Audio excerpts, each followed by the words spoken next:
The member for Spence. Thank you, Acting Deputy Speaker. Before I start, I want to thank the member for Gippsland for bringing forward this motion today. I think a really important topic, but also want to thank the member for Herbert and the member for Solomon for their contributions as well. The Australian War Memorial, a sacred national space where a grieving nation could gather, a place of commemoration for those who returned and for those who did not. From its earliest days, the memorial has stood as a solemn place of international standing, telling the story of Australia's military history, and a vast archive preserving official records, artefacts and deeply personal accounts.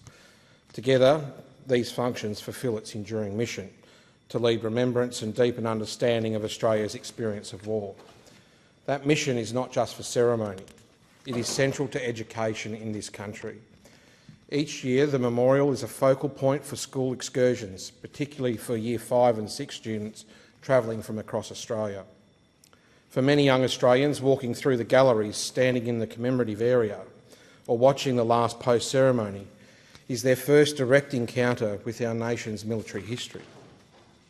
It transforms textbook learning into lived understanding.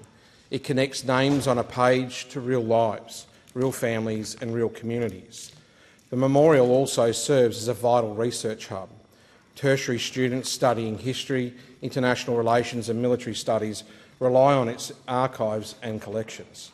Letters, diaries, operational records and personal artefacts provide primary source material that shapes serious studies across the country and worldwide. In this way, the memorial does not simply preserve history, it actively informs how history is written and understood.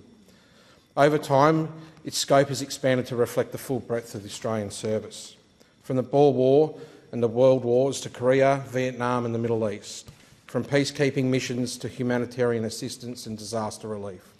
It ensures contemporary veterans are recognised with the same dignity afforded to earlier generations. And now a major redevelopment underway, scheduled for completion in 2028, to ensure there is sufficient space to properly tell the stories of modern service. Remembrance must evolve as service evolves. The redevelopment also supports broader historical reflection, including recognition of frontier conflict and the organised violence that occurred during colonisation. That inclusion strengthens understanding of Australia's full historical experience. The project incorporates significant upgrades to protect the national collection, improve accessibility and create better educational spaces. Central to this is the new Bean Research Centre, a facility designed to expand archival access, support rigorous scholarship and continue the careful documentation that Charles Bean championed. The Albanese Labor government has ensured the resources are available to complete this redevelopment and secure the memorial's future. This is an investment not just in infrastructure, but in education and remembrance. It ensures the future generations of Australians will continue to learn from and reflect upon the service of those who have worn the nation's uniform. It has been encouraging to see the progress achieved, and I commend the memorial for remaining open throughout construction so students, researchers and families can continue to engage with its spaces. Also, I want to thank Matt Anderson, the Director, for his engagement over that time with myself and many people in this parliament. As the expanded galleries take shape, there is also value in taking time to reflect on ongoing operations close to home, such as Operation Resolute in the Australian Defence Force's standing mission to protect our maritime borders.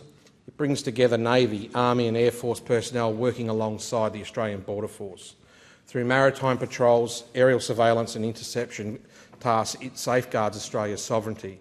It is sustained, demanding service, often carried out beyond public's view.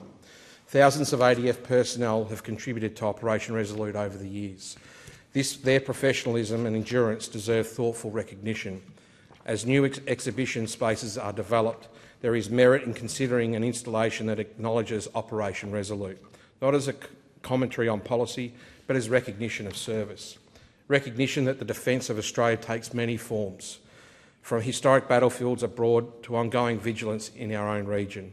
The Australian War Memorial stands as a promise that those who served will be remembered, from Tobruk to Timor, from the Boer War to Baghdad, and in operations like Resolute. The redevelopment ensures that promise endures, that the memorial continues to educate, commemorate and inform, lest we forget.